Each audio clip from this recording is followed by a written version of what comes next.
He aquí el sembrador salió a sembrar. Mateo 13:3b.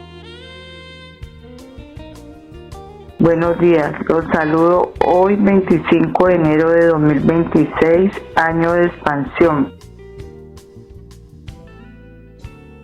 Les doy la bienvenida a nuestro tiempo de comunión de los domingos en la mañana. Esta vez meditaremos en palabra fiel y digna. Buenos días. Los domingos en la mañana, en este inicio de año, en este enero, estamos atendiendo un tema general sobre la importancia y necesidad de predicar la palabra. Para esta ocasión, les invito a que estemos todos muy atentos con el tema palabra fiel y digna.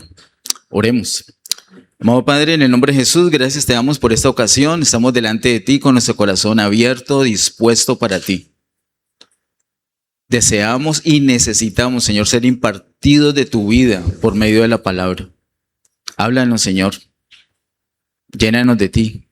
En el nombre de Jesús. Amén. Para nuestro tema, palabra fiel y digna, quiero invitarles a que abramos nuestras Biblias inicialmente en Primera a Timoteo, capítulo 1. Y allí vamos a ver el versículo número 15. Mientras nos ubicamos en Primera Timoteo 1,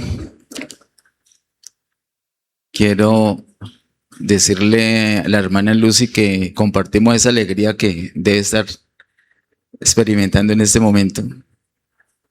Bienvenidas Miriam y Valentina, bienvenidas. Nos da mucha alegría que estén acá.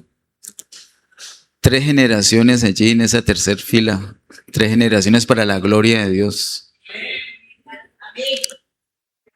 En 1 Timoteo capítulo 1 dice el versículo número 15.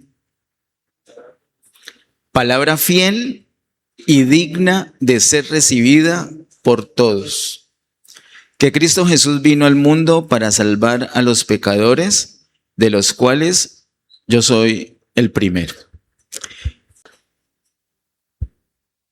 Primero que todo nos habla de una palabra, y esa palabra en el contexto de Primera y también de Segunda Timoteo, sin lugar a dudas, es la palabra de Dios.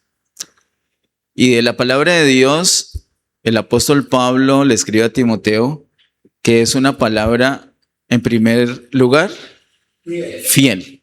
Y en segundo lugar, digna. Es una palabra fiel. ¿Qué es eso de fiel? Una palabra fiel, ¿qué es? Es una palabra que es exacta. Tal cual como el original. No cambia, es exacta, es tal cual. Es una palabra fiel. Es verdadera. No hay engaño. Es palabra fiel. Pero esa palabra no solamente es fiel, sino que también es digna. Palabra fiel y digna. ¿Qué es una palabra digna? ¿Qué es algo que es digno? Que merece, ¿cierto? Que merece honor, respeto, admiración, consideración. La mayoría de los que estamos acá tenemos la libertad de tener por lo menos una copia de la Biblia, ¿cierto? Mire, yo tengo una muy práctica, de bolsillo le digo yo. Sí. Esta Biblia me la regaló mi papá, el pastor Ariel. Es un regalo muy, muy especial porque tiene una letrota apenas como para mis ojitos tan débiles. La mayoría tenemos una copia. Quiero decirles que no es cualquier libro, sino que es una copia de una palabra que es fiel y digna. No la pongan en cualquier lugar. Ay, ¿dónde me cola? En el suelo, con los zapatos. No creo que su zapato también tenga la misma categoría de fidelidad y de dignidad, ¿cierto? La palabra es fiel y digna. Con eso tenemos que quedar tocados en esta mañana. La palabra de Dios no es cualquier cosa. No va con los demás libros. Puede que usted la tenga con los demás libros, pero no la puede tratar como los demás libros, porque no es así. Ninguna otra palabra es fiel y digna. Ninguna otra. Así que debemos tener la palabra en mucha estima y en mucha confianza, porque es fiel y digna. Y dice él, fiel y digna de ser recibida por todos. Por todos. Hemos hablado recientemente, en los domingos anteriores, acerca de algunas personas a las que conocemos que todavía no conocen al Señor. Y cuando digo conocer al Señor, no es una referencia histórica o teórica, sino conocer, tener una comunión con el Señor. No tienen a Cristo en su corazón. Y muchas de esas personas que conocemos tienen muy buena vida, en el sentido que son personas muy correctas, muy dignas, son personas honorables, son personas con buena salud, inclusive con su situación económica resuelta, algunos de ellos o muchos de ellos. Y entonces podríamos pensar que, bueno, esa persona también está mejor que yo. Esa persona que le voy a ir a compartir la palabra de Dios. Pero, ojo, la palabra es fiel y digna de ser recibida, no por algunos, sino por todos. Algunos ya tienen una religión. Entonces podríamos pensar, bueno, por lo menos esa persona ya tiene su religión. Voy a hablarle a otro que no. No, esta palabra es fiel y digna de ser recibida por todos. Además, recuerden que hemos hablado reciente también que la palabra de Dios no habla de ninguna religión. El tema de la Biblia no es ninguna religión, ni una sola. No hay ni una religión que quede bien parada delante de la palabra de Dios. No hay ni una sola. Por mucho que usted la pueda amar o respetar, no hay ninguna que quede firme delante de la palabra de Dios, porque todas tienen sus líos, todos tienen sus problemas. Pero la palabra de Dios no se enfoca en una religión.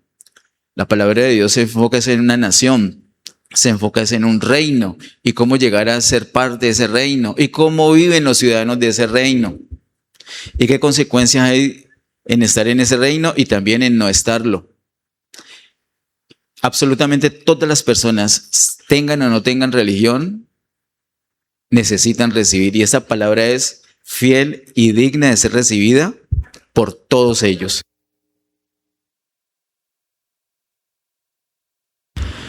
Tal vez tienes la posibilidad de viajar, ¿cierto? Acá hay varios que han tenido la posibilidad de viajar. Hay otros que ya están de regreso. Y de pronto usted va a otro país, a otra cultura, y pensará, bueno, en esta cultura es otro asunto, es otro tema, es otra creencia, otra necesidad. La palabra es fiel y digna de ser recibida. No importa la cultura, no importa la posición, no importa el color de la piel, no importa el idioma, no importa. Fiel y digna de ser recibida por todos. Algunos te dirán, no, yo ya tengo a Cristo en mi corazón. Gloria a Dios. Y le sirvo además. Entonces a esa persona ya no se le predica la palabra, ya no se le comparte. Claro, es fiel y digna de ser recibida por todos. Antes la va a apreciar más y va a ayudar para la edificación. Así que en esa primer frase que el apóstol Pablo nos menciona en este versículo 15, podemos reunir muchos elementos que tienen que cambiar nuestra vida. La palabra de Dios no es cualquier cosa. Y es digna, es fiel y digna de ser recibida por todos. Ahora, luego de esta frase viene un signo gramatical que es básico. ¿Usted lo alcanza a ver allí? Son, aunque es muy chiquitico, ¿cierto? 2 punticos. Eso quiere decir que lo que viene a continuación nos resuelve ese título. Esa primera frase pasa a ser como un título de lo que va a venir. Palabra fiel y digna de ser recibida por todos. 2 puntos. O sea que lo que viene a continuación es la síntesis, es como el resumen. Me acordé de de la palabra que los niños están recibiendo hoy allí en el segundo piso, es la síntesis de la Biblia, se llama esa palabra muy, muy especial. Y el apóstol Pablo acá nos hace también una síntesis distinta a la que los niños están viendo, en el sentido de las palabras que se usan, pero es exactamente igual, es el mismo asunto. Dice él que Cristo Jesús vino al mundo para salvar a los pecadores, de los cuales yo soy el primero. Hermanos, en los grupos de vida que vamos a tener desde este año, Dios mediante, y también el que abrimos terminando el año pasado, debemos tener en cuenta, siempre que vamos a hablar la palabra, debemos tener en cuenta esto que el apóstol le está diciendo, esta síntesis. Si algún día tienes duda, vas a 1 Timoteo capítulo 1, versículo 15. ¿Cómo es que la palabra fiel y digna de ser recibida por todos es esta? Que Cristo Jesús vino al mundo para salvar a los pecadores. Punto. ¿Sí? No. Te tienes que involucrar con la palabra. Una coma, ¿cierto? Porque no ha terminado la idea. Y dice, de los cuales yo soy el primero. El apóstol Pablo inmediatamente queda tocado, involucrado en esa palabra. Hermanos, ¿qué tal que yo les dijera, el Señor me dio una palabra que ustedes necesitan de aquí hacia allá? Porque yo ya estoy exento de toda palabra. No es así. Y así no es la manera como nos vamos a presentar delante de las personas. ¿Ustedes son los necesitados y yo soy el salvador de ustedes? No. Todos somos los necesitados y hay un solo salvador que vino al mundo a eso, a salvarnos. De hecho, usted preséntese como el primero. ¿Por qué el apóstol Pablo? Y es algo que explica en los versículos siguientes. ¿Por qué él dice que hoy soy el primero? Porque él luego dice que el Señor usó misericordia con él para ponerlo de ejemplo. En otras palabras, hoy en día podemos decir, si el Señor fue capaz de salvar a Pablo, me salva a mí, salva a mi esposo, salva a mi esposa, salva a mis hijos, salva a ese vecino que es todo grosero, a ese jefe que es tan grosero, lo salva porque lo salva, salva a ese presidente, no quiero decir nombres, ¿no? de presidentes, pero el presidente de Colombia, por ejemplo, lo salva. ¿O no tiene poder la palabra para... ¿O ya no es digna de ser recibido por un presidente? Claro que sí. Entonces, si fue capaz de salvar a Pablo esa palabra, salva al que sea. Pablo se pone como, yo soy el primero. Mire, yo perseguí la iglesia. Yo la perseguí. Donde invocan el nombre del Señor, allá llegaba a darles palo y pata y los metía a la cárcel y a matarlos. Ese era yo. Y peor, yo pensaba que agradaba a Dios. Y así son las personas cuando están en una religión. Ellos piensan que agradan a Dios y hacen un poco de cosas contrarias a la palabra que realmente le fastidian a Dios, pero piensan sinceramente que lo están honrando. Si Dios salvó a Pablo, que era uno que tercamente pensaba así, usted dice, no, es que esa persona es pero católica. Y usted de pronto no es evangélico. ¿No era como peor? ¿O no? Usted no conoció unas personas que no son evangélicas, sino que son evangélicas. Es distinto. Y usted no los puede sufrir. Uy. No te pueden decir cómo te va, sino cómo te va, varón. Y te cambian el nombre. Y entonces empieza una atmósfera como de incertidumbre, como que usted no sabe si quedarse allí o huir. Pero si el Señor salvó a Pablo, salva al que sea. Nosotros nos tenemos que poner de ejemplo con las personas. Mire, ¿qué le debemos decir a las personas? Cristo Jesús vino al mundo. Entonces, ¿eso qué quiere decir? Vino al mundo. ¿Eso nos habla de qué? De encarnación. Lo hemos visto con Romanos capítulo 10 y lo hemos visto con Romanos capítulo 6 también. Eso nos habla de encarnación. Pero no solamente de encarnación, nos habla de su vivir humano. y de su muerte y de su resurrección. Y en resurrección se imparte a la iglesia y da origen a la iglesia. Y luego de eso viene la ascensión. Todo eso lo está condensando el apóstol Pablo acá cuando dice: Cristo Jesús vino al mundo. Pero luego dice el propósito: para salvar a los pecadores, no para señalarlos, no para avergonzarlos. Hombre, cuando a mí me dicen usted es un pecador, me siento señalado y me da vergüenza, pero ese no es el propósito. De pronto se pasa por el señalamiento y por la vergüenza, porque cuando vas al médico y el médico, como le sucedió a Santi, que tuvo un accidente ayer fue, o antier, ayer, y está pendiente de operación, estamos orando por él para que todo salga bien. ¿Y qué tal que el médico lo examine y dice: no, usted está joven, váyase para su casa, ese brazo le acomoda algún día? Y entonces él se va a sentir tranquilo y se va para su casa, y el brazo, ¿cómo le va a quedar? ¿Cómo le va a quedar esa clavícula? Entonces se necesita algunas veces la confrontación, que me digan la verdad, de como mirarme al espejo. Algunos prefieren, después de levantarse, salir a la calle y nunca mirarse al espejo. Por protección no se miran. Pero eso no quiere decir que no van a asustar a la gente afuera. De pronto la palabra pasa por la confrontación, y esa confrontación de pronto me va a traer vergüenza, pero no es el objetivo, no es el propósito final, sino que el propósito final es dar un diagnóstico para que la persona pueda comprender que necesita un Salvador. Entonces el Señor Jesús hizo todo ese recorrido de descender, de encarnarse, de tener un vivir humano, de morir, de resucitar, de ascender, con el propósito de salvar. Dice: Cristo Jesús vino al mundo para salvar a los pecadores. No vino a buscar a los justos, sino a llamar a los pecadores para que sigan siendo así. No, llama a los pecadores al arrepentimiento. Entonces los salva. Esa es la palabra: fiel y digna. Pero él agrega: de los cuales yo soy el primero. No piense que eso es para ustedes, eso es para todos nosotros. Y ahí le puedes contar a la persona cómo hizo el Señor para salvarte. No, yo era más religioso, o yo era antirreligioso, porque todos venimos de unos, de otros, de varias partes, pero llegamos a Cristo. Y ahora no pretendemos ser más que nadie. Ahora somos conscientes de la necesidad que tenemos de Cristo.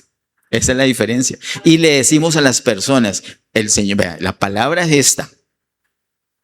Y yo soy uno de los beneficiados de esa palabra. Si el Señor pudo hacerlo conmigo, lo hace con que sea.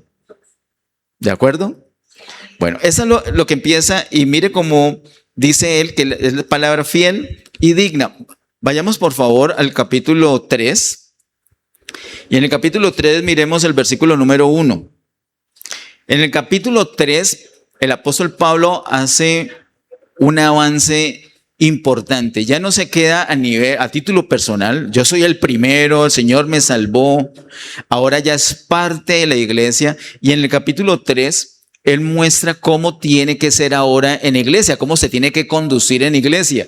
Y para saber cómo nos debemos conducir después de la salvación, también necesitamos esta palabra. Dice el versículo 1, palabra fiel. Si alguno anhela obispado, buena obra desea. Y viene todo el capítulo 3, no lo vamos a ahondar hoy, pero sí quiero decirles que él está dando una palabra fiel de cómo nos debemos conducir en iglesia. Usted puede leer ese capítulo 3 detenidamente, pero para que no nos quedemos con ninguna duda, vamos a mirar los versículos 14 al 16, que de hecho ya hemos considerado en algunas ocasiones.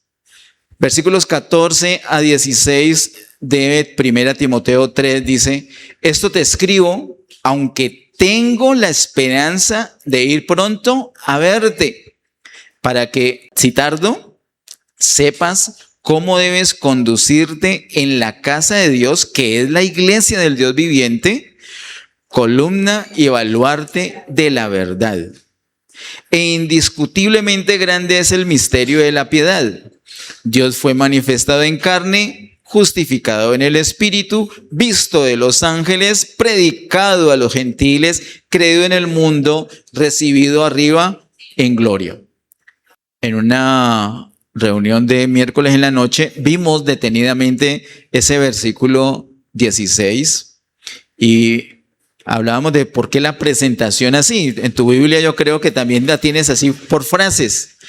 Por ejemplo, cuando dice Dios fue justificado en carne, coma, no sigue la palabra justificado al frente y de hecho hasta con mayúscula empieza. Y decíamos que porque se trata como de un poema o de un canto que tenía la iglesia primitiva con esas palabras. Pero nuestro énfasis de hoy en cuanto a la palabra fiel y digna es que no solamente es para salvarnos, sino luego de salvarnos, esa misma palabra nos dice cómo nos debemos conducir ahora que somos salvos. Y pone de pronto el punto más alto, pienso yo, usted lo puede leer, primera y segunda a Timoteo, esas dos cartas. Pienso que el punto más alto espiritualmente son los versículos 14 al 16 de primera a Timoteo 3, los que acabo de leer. Dice varias cosas acerca de la iglesia. En el versículo 15 dice que es la casa de Dios. Dice que es columna y baluarte de la verdad.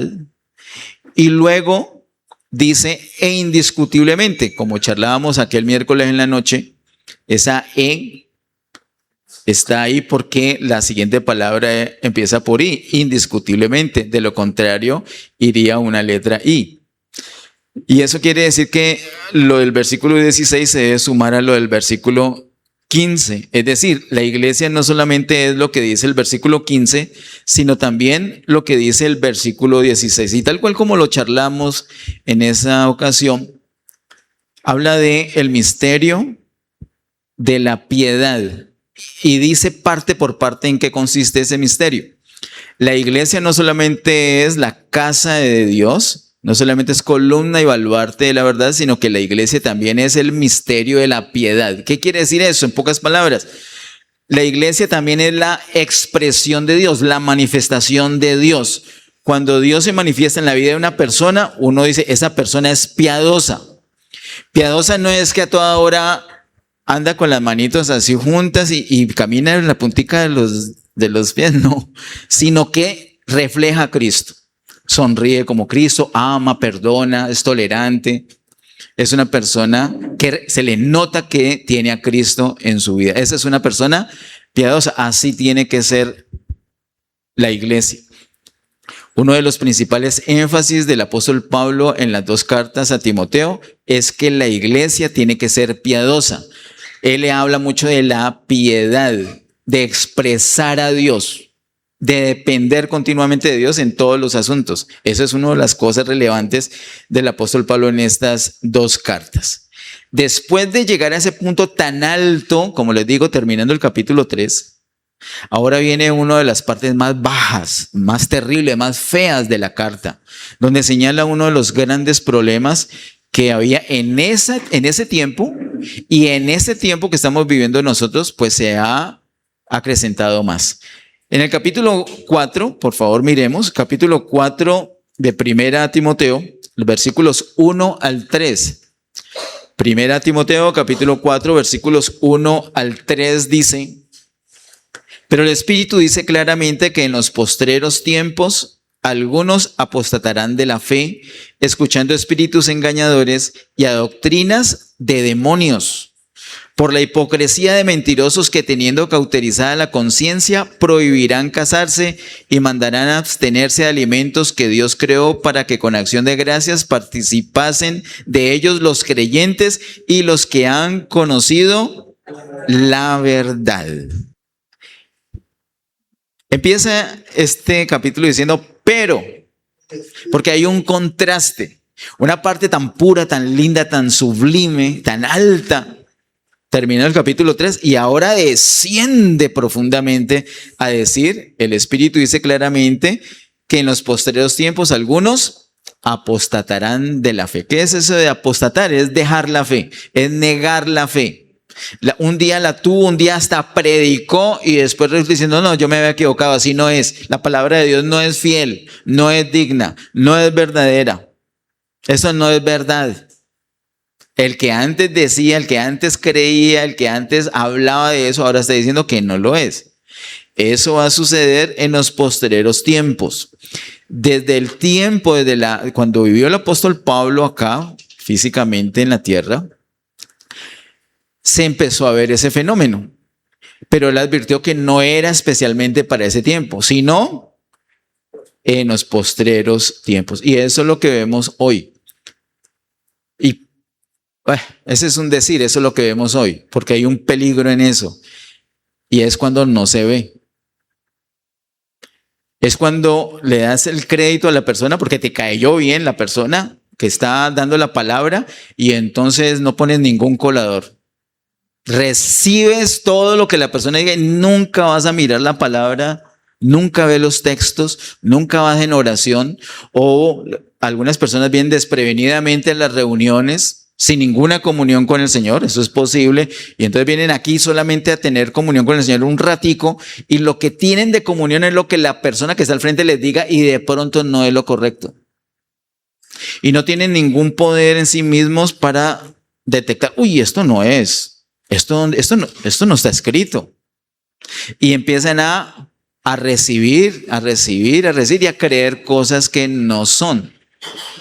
Dice el apóstol, en los posteriores tiempos algunos apostatarán de la fe, escuchando espíritus engañadores y doctrinas de demonios. Toda doctrina, y esto es muy delicado, muy crudo, toda doctrina que no sea conforme a la palabra de Dios está inspirada en demonios.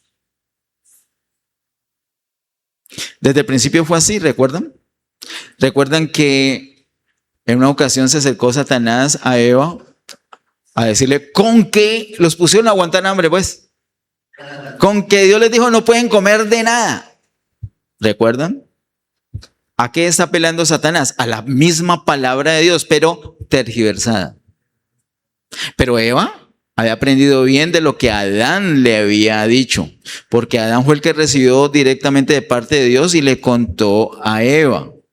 Por eso es tan importante que la palabra de Adán fuera fiel, tal cual como Dios me la dijo, se la voy a decir a mi esposa. Y Eva, en la charla, no debió tener esa charla con Satanás, le faltó brindarle té, pero se puso a charlar con ese bicho y no debió hacerlo. Y en la charla le dice ella a Satanás, no, ¿cómo así? No, rebájele, Dios no dijo eso. Lo que Dios dijo es que podemos comer de todo, excepto de ese árbol que está allí, de la ciencia del bien y del mal. Del todo lo demás, sí. Porque el Señor advirtió que si comemos de ese árbol vamos a morir. Entonces, como Satanás se vio que no la pudo hacer equivocar de entrada, torciendo la palabra, la única opción que tenía era ya de trazo negar la palabra. Por eso es que le dice, no morirás. Y empieza descaradamente a negar la palabra. Y Eva cayó en eso y luego Adán y luego tú y yo. Quedamos contaminados. Toda la raza humana contaminada por un pecado de desobediencia. ¿Y de dónde nació? De doctrinas de demonios. Entonces no es cualquier cosa. Y hoy en día, entonces la persona es muy linda y tiene un hogar precioso. No, esa persona tiene que decir la verdad. O sea que si bien feo el predicador, bien fea la esposa y los hijos horribles, hasta el gato es feo, entonces a ese no le creemos por la apariencia. Tenemos que estar atentos a qué es lo que estamos escuchando. Yo les recomiendo las prédicas que tenemos en el canal de YouTube, mírenlas despacio. Alguno de pronto está aquí y escucha algo que no le parece y por reverencia y por respeto y por orden y está muy bien. Espere, ¿cómo así? ¿Qué tal? ¿Cierto? Usted aguanta las ganas. Pero en YouTube usted pausa y dice, esto no es. toma nota y hace la corrección. Le dice, vea pastor, mire esto. El pastor no le puso cuidado. Usted no sabe nada. Hable con la junta. Hable con la iglesia. Si el Señor le permite a usted ver un error, gloria a Dios, es para que se corrija. Así que yo digo, hoy vemos mucho de esto, pero de pronto el peligro no es cuando lo vemos, sino cuando no lo vemos y está sucediendo. Tenemos que estar muy atentos a que realmente nos estén predicando la palabra de Dios. Yo no soy muy amigo del ver prédicas en internet. Me gusta ver las de Getsemaní. No quiere decir que nosotros somos los únicos que tenemos la verdad, no. Pero si vas a ver prédicas en otro lado, igual, el mismo cuidado, mucho cuidado. Y no quiere decir que esa persona cometió un error, es un falso. No necesariamente, se equivocó en esa parte. Pero si siempre que habla se equivoca, o si usted lo confronta con la palabra y no lo admite, usted le toca decir, ¿le va a creer a este señor o le va a creer a la palabra? El apóstol Pablo puso esa advertencia, el Espíritu le había dicho a él le había sentido eso. No es como antes en el Antiguo Testamento, cuando los profetas decían, vino palabra de Dios, ¿cierto? El Señor dice. En el Nuevo Testamento no encontramos esa figura. El Señor dice, usted no la encuentra desde Mateo Apocalipsis, no la encuentra en ningún lado. En el vivir de la iglesia creyente, cada ratico sale gente diciendo así, pero en la Biblia no lo encontramos. El Señor dice, ojo con los que vinieron de rayitas. El Señor dice, no, o sea, así no es. ¿Cómo si es? Acá hay un ejemplo. El apóstol dice, pero el Espíritu dice claramente, el Espíritu en él le ha hablado y le ha mostrado una situación. Y él estaba diciendo, ojo, alerta con esto, miren lo que está pasando. En los postreros días muchos van a apostatar de la fe y van a escuchar doctrinas de demonios. Un poquito más adelante, allí en el mismo capítulo 4, versículos 7 al 9. Primera Timoteo 4, versículos 7 al 9 dice, desecha las fábulas profanas y de viejas, ejercítate para la piedad, porque el ejercicio corporal para poco es provechoso, pero la piedad para todo aprovecha, pues tiene promesa de esta vida presente y de la venidera. Palabra fiel es esta y digna de ser recibida por todos. Le pone como un sello a esto que acaba de decir. ¿Cuál es esa palabra fiel y digna de ser recibida por todos? Miremosla despacio. Versículo 7, hay que desechar las fábulas profanas y de viejas. Vimos también uno de los miércoles, que esas fábulas son cosas que no son conforme a la palabra de Dios. Son cosas profanas. ¿Qué es profano? Algo que no es santo, algo que no es apartado para Dios. Cuando en la prédica es muy útil poner ejemplos, ¿cierto? Como la otra vez que yo iba con el hermano Ramiro por allá y nos salió un endemoniado, y entonces ese ejemplo muchas veces va a ser muy útil para una enseñanza, para una predicación. Pero ¿qué tal que yo ni abra la Biblia y todos sean ejemplos, todos sean anécdotas, todos sean chistes? ¿Usted ha escuchado predicadores así? Yo me cansé de escuchar varios así, nunca más ya no hay casi tiempo para invertir, por no decir perder. Y si voy a escuchar chistes, mejor me pongo a ver un partido con mi hijo y ahí nos reímos juntos de algunas jugadas, pero hay muchas cosas profanas que se meten en la prédica, muchos conceptos científicos.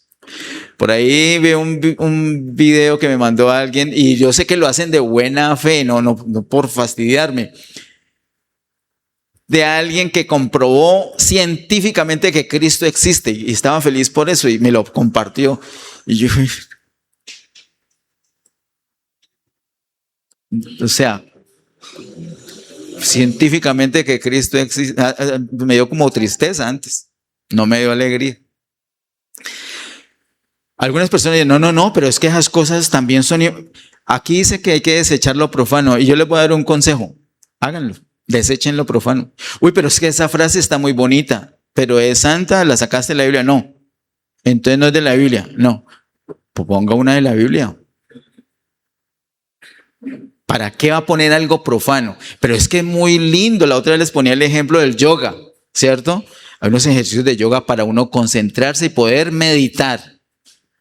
Y pues qué bueno hacer unos ejercicios de yoga mientras oramos, ¿cierto? Pues no, ciertamente no, porque es algo profano. Yo no estoy diciendo que es malo, bueno, regular, feo, bonito, profano. Es decir, no es conforme a la palabra de Dios. Y por ejemplo, no vemos ninguno de los apóstoles dando una recomendación así. A mí me sobra y me basta. No lo veo acá, entonces no lo uso. No es para mí. Ahorita vamos a ver por qué él dice eso, que las deseche. Que se deben desechar esas cosas y se debe ejercitar en la piedad. Ejercitar en la piedad es decir, hacer ejercicios para la piedad. ¿Cómo se hacen ejercicios para la piedad? ¿Cómo se hacen ejercicios para que yo manifieste, para que refleje más a Dios? Por orar, adorar, tener tiempos de comunión, predicar la palabra, ayunar, ¿cierto? Entonces, por un lado, dejo lo profano y por otro lado, me ejercito en la piedad. Todo lo que contribuya para que se note, que Dios alumbre desde dentro de mí. Eso es lo que necesitamos. Bueno, dice además que la piedad para todo aprovecha, pues tiene promesa de esta vida presente y de la venidera. Reflejar a Dios nos trae no solamente una retribución, una recompensa ahorita en vida, el disfrute, sino que en la próxima dispensación, los que hayan reflejado a Cristo en esta dispensación de gracia van a tener un premio especial. Eso es lo que el apóstol Pablo nos está diciendo allí. Vamos por favor ahora a 2 Timoteo. Miren, 1 Timoteo empieza el apóstol Pablo diciendo, yo soy el primer pecador y esta es la situación. Luego pasa a un ámbito de iglesia, así nos debemos comportar en iglesia. Luego habla de las cosas que están pasando. Algunos que habían abrazado la verdad ahora la están negando, pero ojo, la iglesia es columna y baluarte de la verdad y tiene que reflejar a Cristo. Ahora en 2 Timoteo, en el capítulo 2, miremos los versículos 11 al 16. Allí ya el apóstol Pablo avanza un poco más y ya se centra en Timoteo, en su discípulo Timoteo, a quien llama hijo. 2 Timoteo capítulo 2, versículos 11 al 16 dice, palabra fiel es esta, si somos muertos con él, también viviremos con él. Y aquí vamos a ir parte por parte para optimizar un poquito el tiempo. Si somos muertos con él, también viviremos con él. Si somos muertos ¿con quién? Con Cristo, como nos dice Romanos capítulo 6. Si morimos con Cristo, entonces ¿qué pasa? Viviremos con Él. La primera forma, la primera manera de nosotros identificarnos con Cristo es en su muerte. Para eso tenemos que recordar esto, los 4 pasos principales que dio el Señor. Primer paso, encarnación. Segundo paso, muerte. Tercer paso, resurrección. Y cuarto paso, ascensión. Encarnación, muerte, resurrección y ascensión. ¿Con cuál de esos será el primer paso con el que nosotros nos debemos identificar con Cristo? En la encarnación, ¿cómo hago yo para, Señor, ayúdame a identificarme contigo en la encarnación? No, ya carne soy. Antes ese es el problema. Entonces, ese ya está hecho. ¿Cuál sigue? La muerte. Entonces, el primer paso con el que yo me voy a identificar con Cristo es en la muerte. Por eso él empieza así. Palabra fiel es esta. Si somos muertos con él, también viviremos con Él. ¿De qué está hablando? Que en el postrer día, cuando resucitemos, así como lo tenía claro Martica, la hermana de Lázaro. Sí, ese día vamos a resucitar, sin lugar a dudas, pero Él no está hablando de allí. Él está hablando de nuestra vida hoy. Morimos con Él y también viviremos con Él. La vida de Él en nosotros es ahora. Antes era el vino viejo, ese se acabó, ahora es el nuevo vino, la vida de Cristo. Cristo está viviendo en nosotros. Eso es la palabra fiel. Versículo 12. Si sufrimos, también reinaremos con Él. Requisito para reinar con Él, sufrir. Entonces ahorita voy y me machuco un dedo. No, ¿usted no sufre así? Pero no aplica para reinar. No aplica para reinar. Es que gloria a Dios. Es que ahora le voy a dar gracias a Dios por mi esposa que me hace sufrir. Porque ahora sí voy a reinar. No aplica así. No. Entonces, ¿por qué dice así? Si sufrimos, también reinaremos con Él. Ese sufrir que el apóstol Pablo habla acá es el mismo amor sufrido que habla en 1 Corintios capítulo 13, perdón, el amor es sufrido, dice él. El amor es sufrido. O sea que yo no amo porque yo estoy feliz, yo no estoy sufriendo. No es eso. Sino que cuando vienen las dificultades, no sale corriendo.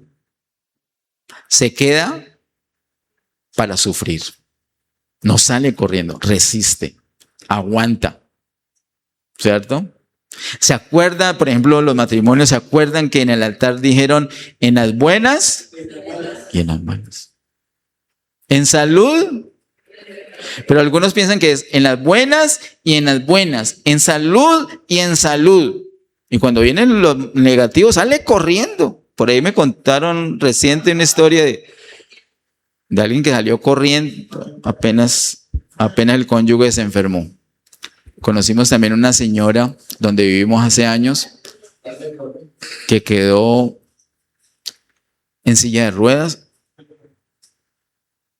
Una persona muy especial, y el esposo salió corriendo a buscar otra persona.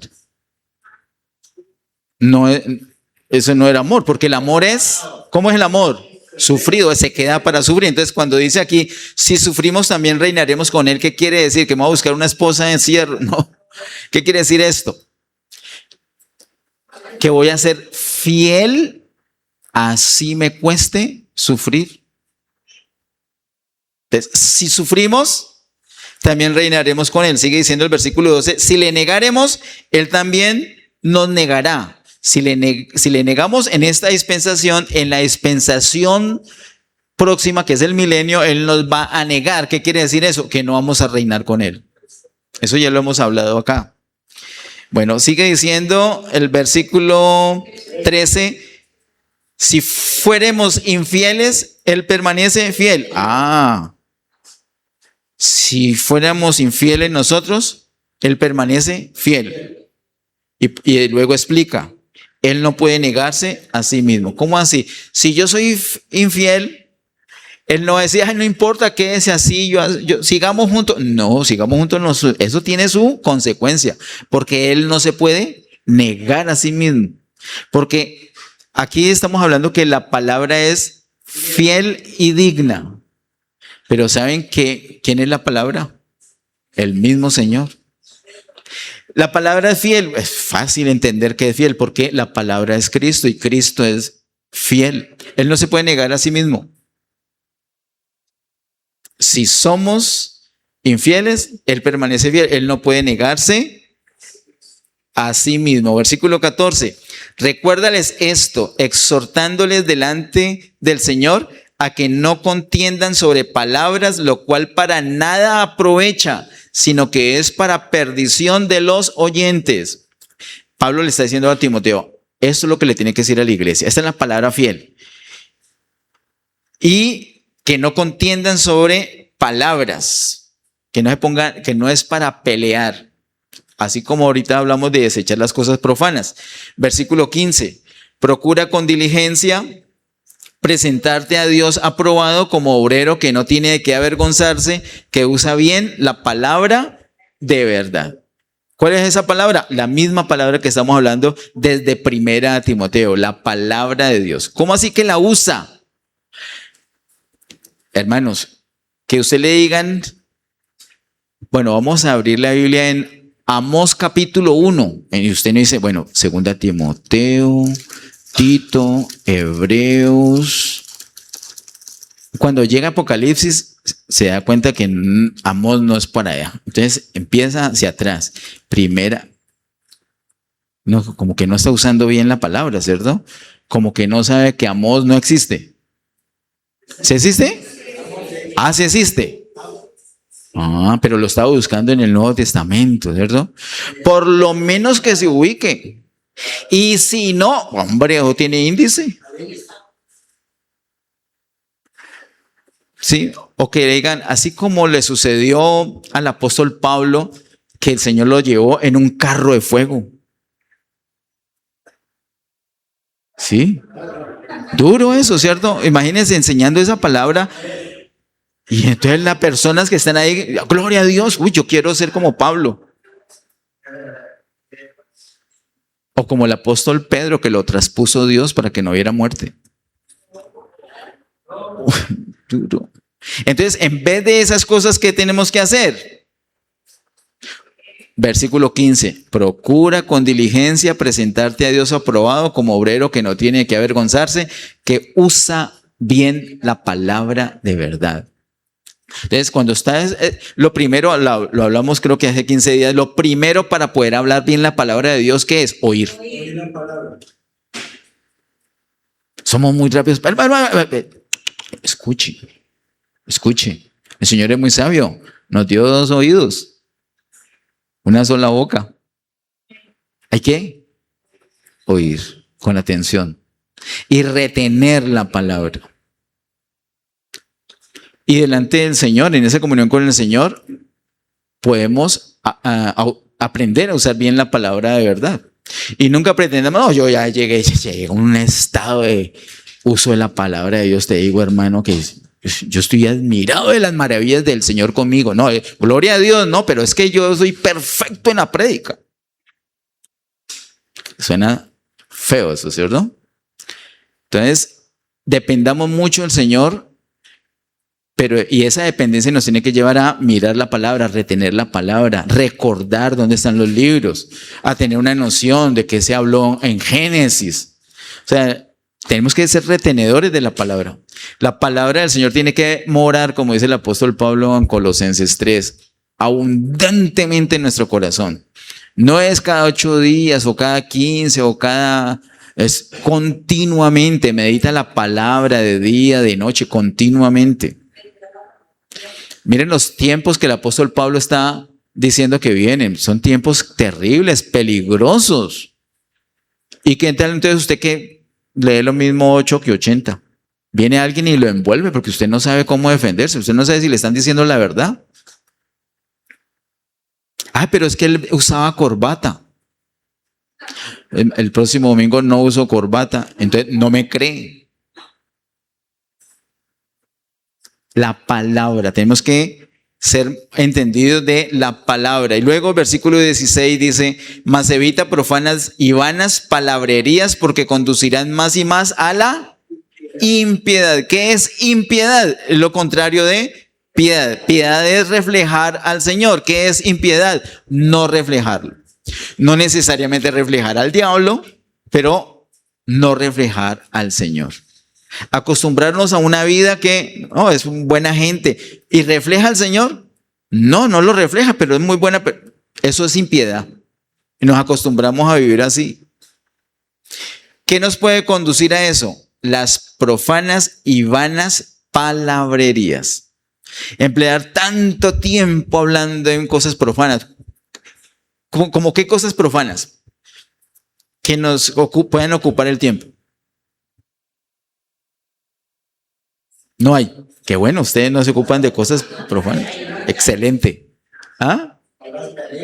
Películas, ¿cierto? Mucho tiempo hablando de películas. ¿Y qué tal política? ¿Qué tal la política? No, el fútbol sí es santo, hermana. ¿Qué tal la política? Profano, ¿cierto? Lo que dice la hermana, el fútbol. ¿Profano o no profano? Claro. Entonces se le va, ve y alcanza a hacer la predica. No es que me vi la repetí, es que esos goles de Lucho. Me los vi. Claro que no me los vi todos, me vi los mejores. Los 700 mejores goles. Son cosas profanas, no necesariamente son pecaminosas, pero son profanas. Y si usted se ocupa todo el tiempo allí, entonces eso lo va a conducir poco a poco ¿a dónde es que dice? ¿A dónde dice? A la impiedad. Bueno, vamos al capítulo 4 de esta misma segunda Timoteo. Segunda Timoteo capítulo 4, versículos 1 al 4. Los primeros 4 versículos de segunda Timoteo capítulo 4 dicen: te encarezco delante de Dios y del Señor Jesucristo, que juzgará a los vivos y a los muertos en su manifestación y en su reino, que prediques la palabra, que instes a tiempo y fuera de tiempo, redarguye, reprende, exhorta con toda paciencia y doctrina, porque vendrá tiempo cuando no sufrirán la sana doctrina, sino que teniendo comezón de oír, se amontonarán maestros conforme a sus propias concupiscencias y apartarán de la verdad el oído y se volverán a las fábulas. Mire la insistencia del apóstol Pablo en las dos cartas, en la primera y en la segunda a Timoteo. El problema de la gente que está cada vez escuchando menos la palabra de Dios y más otros cuentos, cosas profanas, más fútbol, más política, más ciencia, más nueva era, más metafísica, más cosas que no son la palabra. Empezaron porque no, pero eso es puro, eso es muy bueno, eso me ha servido. Entonces a la palabra no dejan la palabra, pero a la palabra le van sumando lo otro, entonces ya quedó contaminado. Y eso lo va a llevar a la impiedad. Por eso el apóstol Pablo, la insistencia, no solamente en la segunda carta, sino en la primera, de rechazar eso. No, eso no es conmigo. ¿Usted de quién es? ¿Usted es de Dios? Bueno, entonces lo de Dios es lo suyo. Lo que no es del Señor, lo que es profano, no es para usted. Así de sencillo. Miren la situación de la gente. La gente va a tener, en estos tiempos se va a acrecentar más, según el apóstol dice. Un problema en el oído. Bueno, 2 problemas en el oído. ¿Cuál es el primer problema que se menciona allí? El primer problema de oído. ¿Cuál es? ¿Cuál? Comezón de oír. Sí, eso es, sin temor. Ahí está escrito. Yo digo comezón de oír. Es comezón de oír. ¿Qué es eso de comezón?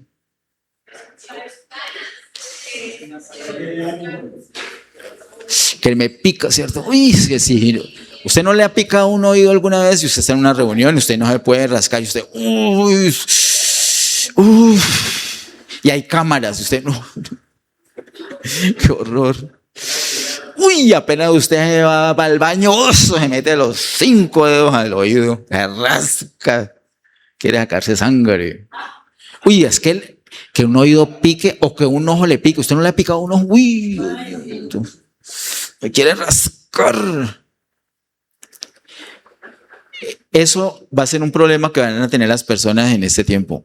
Comezón de oído. Una piquiña, una rasquiña en el oído, pero son unas ganas de oír cosas que se le acomoden a sus malos deseos. ¿Usted ha escuchado personas que dicen, ¿dónde la Biblia dice que es malo tal cosa? ¿Dónde? ¿No es cierto? Entonces yo lo sigo haciendo. Ojo, ahí no es comezón de oído todavía. No es comezón de oído. Pero tiene todo listico para tener comezón de oído. Porque apenas encuentre algo. Mire que acá dice, Pablo le mandó a Timoteo, no nos salgamos de ahí, que tomara vino. O sea que se puede tomar alcohol. Y no le dijo que para emborracharse, le dijo que era saludable. Así que yo todos los días me voy a tomar mi copita de vino y si me acaba el vino, pues cerveza, que es más barata. ¿Más barata? ¿Es más barata? Bueno. Y ahora que está caro el trago, dice la hermana, no hermana, el Señor te ayude. El Señor te ayude a sobrellevar esa. Ah, ya para los que toman. Ok. Misericordiosa para con los que toman.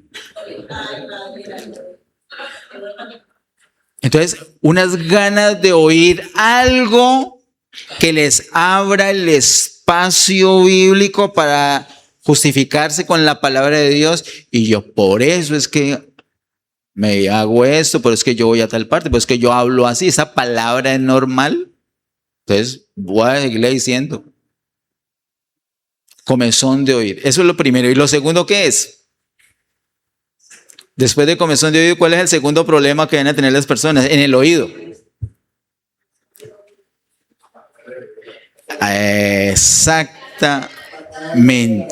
Exactamente.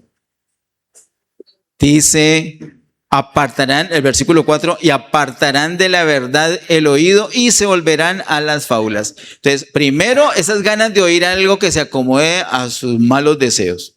Y segundo, ya definitivamente, como no encuentran en la palabra de Dios algo que se acomode a sus malos deseos, entonces ya se van para una falsa doctrina. Apartan, como dice el versículo 4, apartarán de la verdad el oído.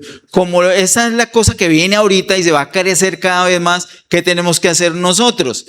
Versículo número 1. Te encarezco delante de Dios y el Señor Jesucristo, que juzgará a los vivos y a los muertos en su manifestación en su reino, que prediques la palabra. Tenemos que predicar la palabra. Ayúdeme por favor con la persona que está ahí al lado. Diga, tienes que predicar la palabra.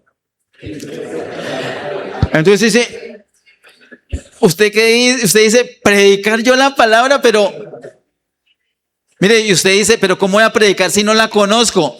Entonces dígale a la persona, ojo. Ay, mira, ya empezaron a predicar. Dígale a la persona, lo primero es oír. Si tú oyes, puedes luego predicar. Si no oyes, si te distraes, si no prestas atención, si oyes un momentico y después no se te olvidó todo, pues ¿qué vas a predicar? Primero es oír atentamente y luego si, hermano, tenemos la situación como viene, hace que sea necesario que seamos Timoteos todos, que todos retengamos, que todos sepamos que esta palabra es fiel y digna de ser recibida por todos. Y entonces, ¿quién se la va a llevar? Que la lleve otro. No, yo la voy a llevar. Diga, yo voy a llevar la palabra. Diga, yo voy a predicar. No le dé miedo. Diga, yo voy a predicar. Yo voy a oír primero. Eso es lo que vamos a hacer. Ahora, termino diciendo esto. Mire que él dice, te encarezco, versículo 1, te encarezco delante de Dios y del Señor Jesucristo, que juzgará a los vivos y a los muertos en su manifestación y en su reino. En su manifestación va a juzgar a los vivos y en su reino va a juzgar a los muertos. Es el Cristo que es el juez por esa situación, por ese juicio. Es que él le está diciendo, predique. En otras palabras, le está diciendo a Timoteo, yo le voy a dar un incentivo para que usted ponga juicios a predicar. ¿Qué? Es que Cristo va a juzgar a los vivos y a los muertos. Entonces es mejor que usted predique. Porque en ese juicio no solamente va a haber castigo, también va a haber recompensa. También va a haber recompensa. Acerca de la recompensa, en otra oportunidad, hablamos viene febrero y marzo, que son meses de santificación. En este mes en este mes de enero solamente hemos enfocado sobre la palabra, pero la palabra no va solita. Los ángeles no van a llevar la palabra. El Señor necesita personas que vayan a llevar la palabra. Y este último versículo nos sirven como un gancho para lo que viene en febrero, que el enfoque no va a ser la palabra, sino quién es el que lleva la palabra. Pongámonos en pie, oremos para terminar en esta hora. Padre, en el nombre de Jesús, te damos gracias, Señor, por tu palabra. Gracias porque realmente es fiel y digna de ser recibida por todos. Yo la recibo, yo la valoro con confianza, con admiración. Estoy realmente agradecido, Señor, por tu palabra. Gracias porque es vida, Señor. Señor, ayúdanos, Señor, a tener ese oído para la palabra. Ayúdanos a retenerla y ayúdanos a llevar la palabra a nuestros familiares, amigos, compañeros de estudio, trabajo, vecinos, por las redes sociales, por todas partes, Señor. Y más en esta época, donde la gente va a tener mucho deseo de escuchar cosas que no son, donde la gente va a apartar su oído de lo que es la verdad, Señor. Ayúdenos a predicar más y a ser fieles a compartir la palabra tal cual. Ayúdenos, Señor, que de hoy en adelante le demos un lugar de importancia más alto. La dignidad que tiene tu palabra. Y a ti, Señor, toda gloria, toda honra y todo honor hoy y siempre. En el nombre de Jesús. Amén. Bendiciones.